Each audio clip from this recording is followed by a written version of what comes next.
I feel like I'm part of the reason. Right. He was a product of his environment. You know, seeing me moving the groove and getting money, moving fast. Right. Seeing me smoking weed.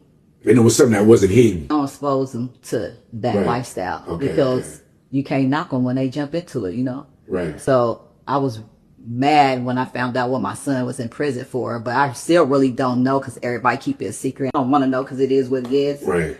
And in a sense of when you don't want to know what you mean by it, you mean that like, because if it is some horrible shit, you just don't want to hear that about your son. How's your communication to him?